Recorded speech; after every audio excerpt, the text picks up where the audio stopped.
Hey, so more so than before, this game's mechanics are woven directly into the story. So while I'm going to try to not give away too much, understand that if you're watching this video at all, you run the risk of having things spoiled, okay? Okay.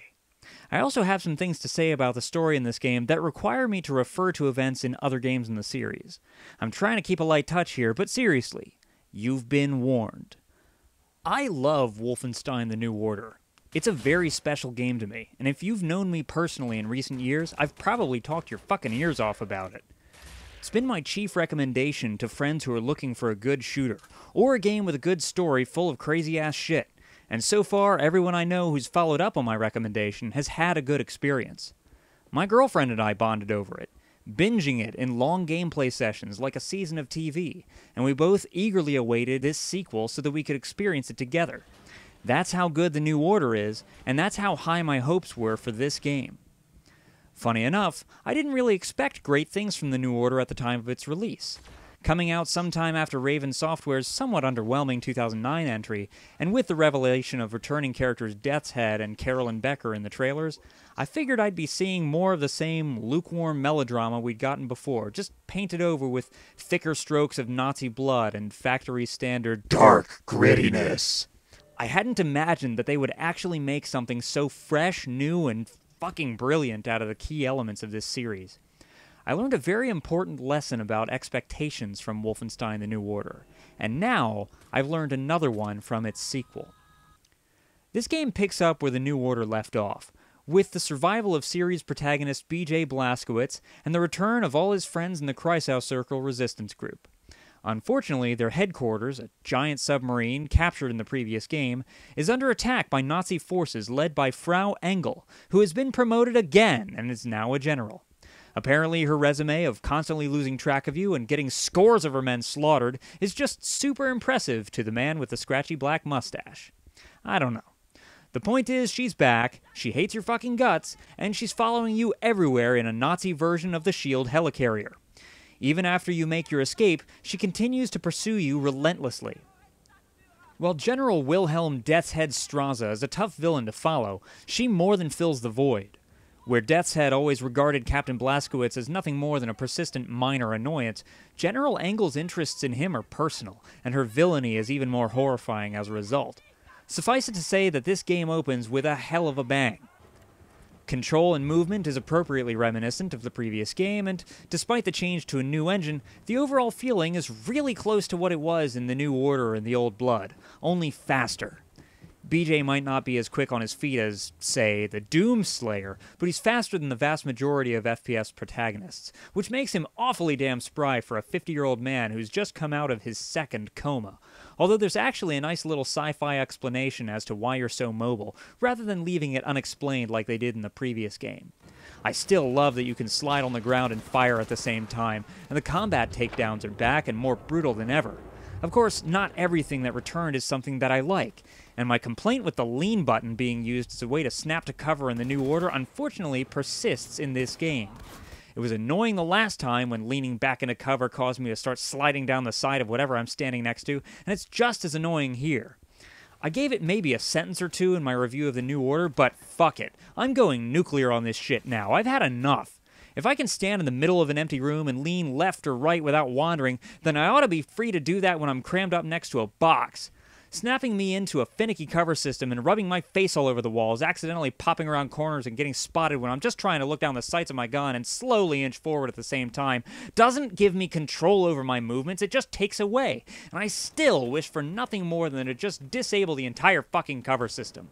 Not because of a principal objection to cover systems, but because of how poorly it fits in with the control scheme. Oh, I like analog leaning in principle, don't get me wrong, but its behavior should never change as a result of being forced in with other gameplay mechanics.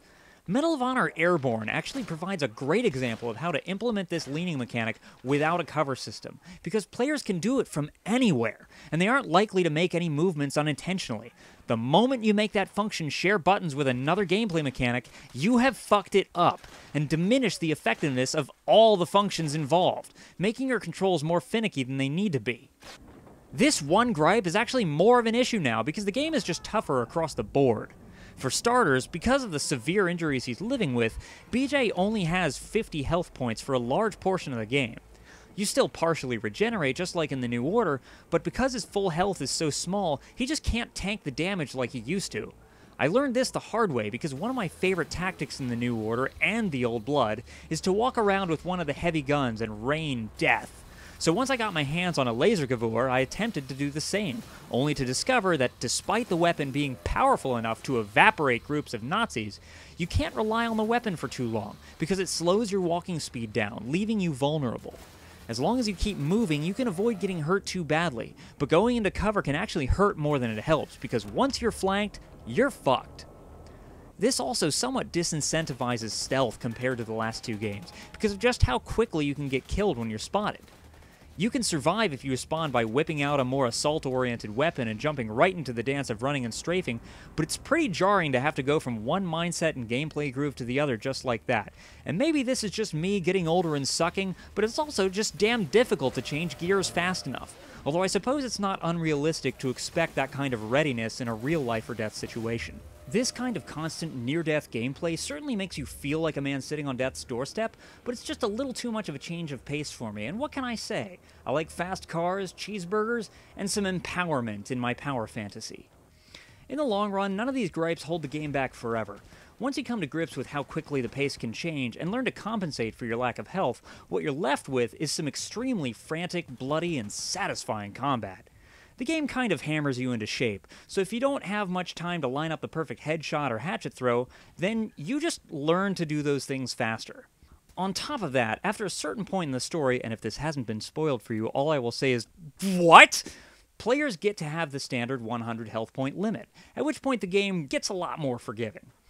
After this point, it's still tougher than the New Order, but that's not really a complaint. The New Order was actually a little bit too easy on its normal setting, and I'm not just saying that to polish my shiny steel balls, I'm saying that because I think that the New Order could have been improved if it had more challenging gameplay to go with its forlorn and oppressive atmosphere. The perk system is back, and it helps to take the edge off a little bit, although the unlocks aren't quite as useful as they were, save for some exceptions, like extending the amount of time it takes enemy grenades to explode, or a perk that freezes enemies in fear for a moment at the sight of you, giving you an extra split second to react before a situation gets too hairy. That perk in particular plays in rather nicely to the way the Nazis have absorbed tales of BJ's exploits in the series, giving him the moniker Terror Billy and speaking about him amongst themselves like he's some sort of boogeyman. Sorely missed is the Vampire perk that allows you to gain health from stealth takedowns. Making up for the relatively lackluster perks, however, are better and slightly more involved weapons upgrades that work pretty similarly to the ones in the Doom reboot. These can change the behaviors of your weapons beyond just adding alternate firing modes to your arsenal. It's not as robust as in Doom, though. Rather than meeting specific criteria to unlock weapon upgrade points, you just find upgrade kits lying around. Still, it's an improvement over what was there in the New Order. After a few of these, some of your standard guns will become more effective instruments of death than even the heavy weapons, which is saying quite a bit considering the piles of body parts you can make using the Hammer Gavur. Most of the weapons are very satisfying to use, and wonderfully you can mix and match your dual-wielded weapons to suit your taste.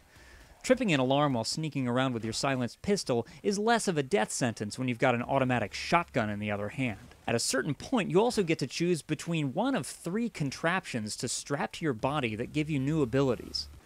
One that allows you to scrunch your body very thin, enabling you to crawl into extremely tight spaces. Another that lets you reach high ledges by extending stilts down from the bottom of your feet.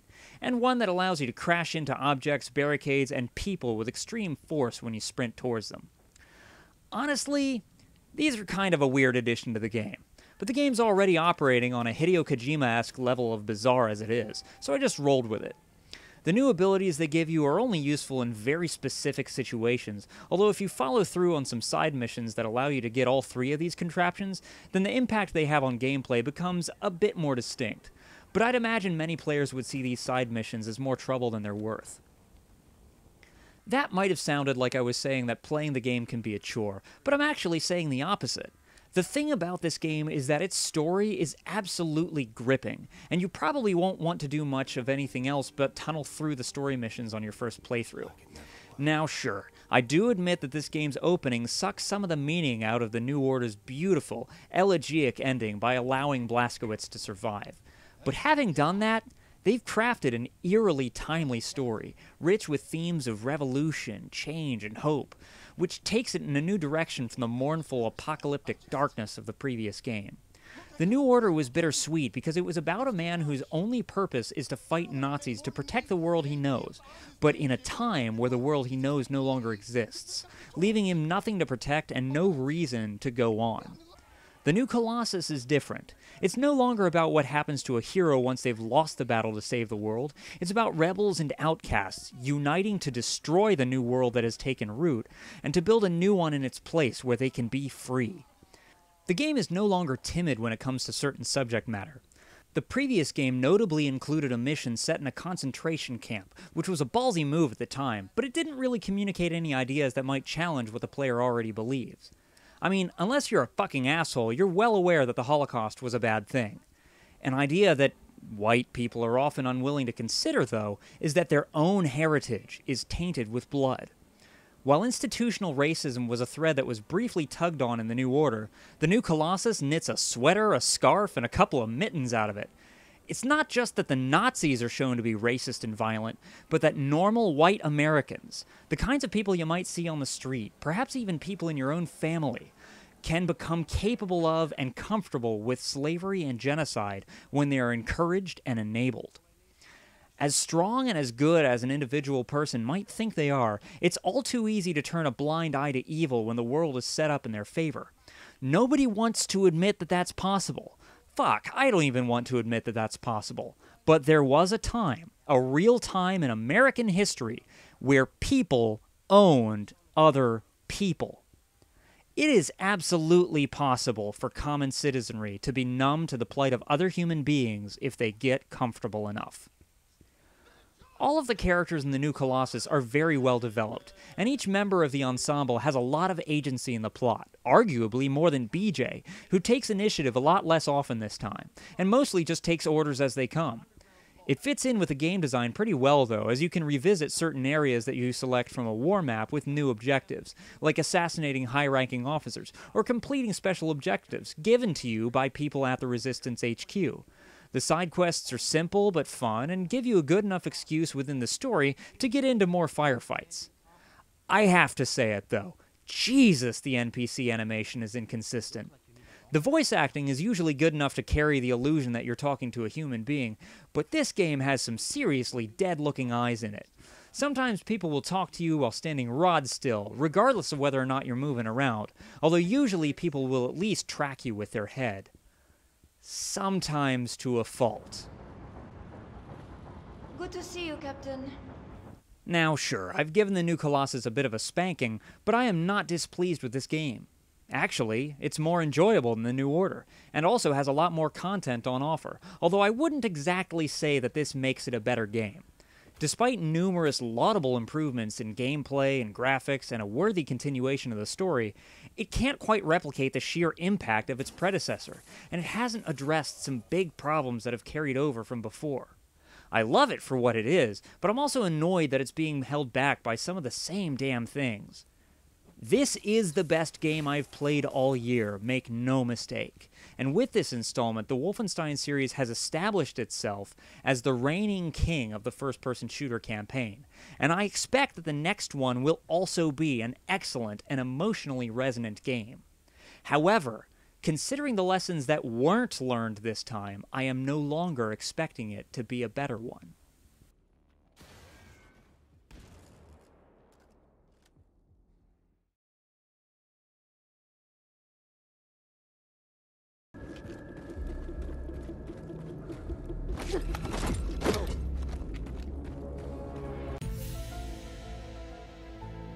Look, I've been a lawyer a long fucking time, and I know a motherfucking conspiracy when I see one. Now, okay, I'm not saying it's space aliens, right? But it goes without saying it's fucking space aliens!